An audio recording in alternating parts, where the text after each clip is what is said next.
Bonjour à tous et bienvenue dans votre journal des produits de bourse de l'Obsa du mercredi 25 janvier.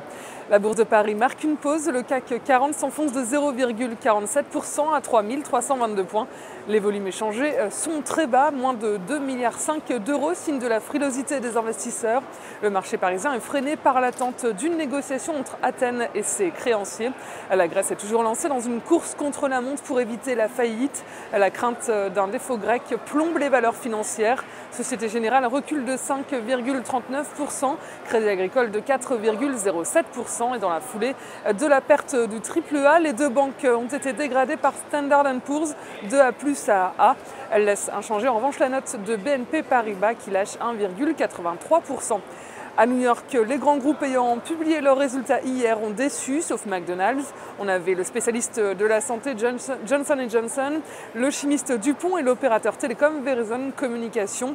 Les marchés américains terminent quasiment à l'équilibre. Le Dow Jones clôture un pied dans le rouge à moins 0,26% à 12 676 points. Et très légère hausse pour le Nasdaq de 0,09% à 2787 points. Sur le front des matières premières, le baril de brut cède 94 cents à 109,41 $. Côté change, l'euro baisse face au dollar, pénalisé par les inquiétudes sur la Grèce. Il s'échange à 1,3020 $. Sur le marché des produits de bourse, les volumes sont en léger repli avec plus de 19 millions d'euros échangés. Le ratio call-put global reflète l'incertitude des marchés avec 49% de call contre 51% de put. Les investisseurs en turbo ont choisi la baisse tandis que les varantistes sont haussiers. Concernant la répartition par type de produit, les certificats benchmark 100% sont en légère baisse à 42,9% des échanges.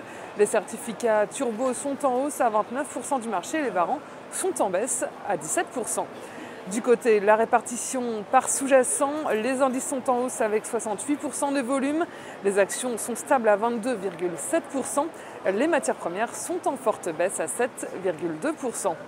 Dans la top 10, on retrouve sur le podium l'indice CAC 40 à 25%, Société Générale est à 4,7% et l'or est à 3,2%. Côté actions à suivre, on retrouve les sous-jacentes financières avec BNP Paribas et Crédit Agricole, les industriels et l'aéronautique avec Michelin et Air France KLM. Aujourd'hui, on va s'intéresser à la devise euro-dollar. Graphiquement, la paire de devises s'est posée sur un support technique à 1,26 € et vient de s'extirper d'un canal baissier en place depuis novembre 2011. Les oscillateurs techniques perdent de leur dynamique baissière et appellent à un rebond limité vers 1,322 € et 1,33 €. Et ce, tant que le support des 1,26 $ n'est pas enfoncé. La stratégie qui vous est proposée pour jouer cette paire de devises, c'est l'achat du Warrant Call euro-dollar à 1381 T d'Unicredit au prix d'exercice d'1,30 € et d'échéance au 2 mars 2012. Voilà, c'est tout pour aujourd'hui. Bonne journée et à demain.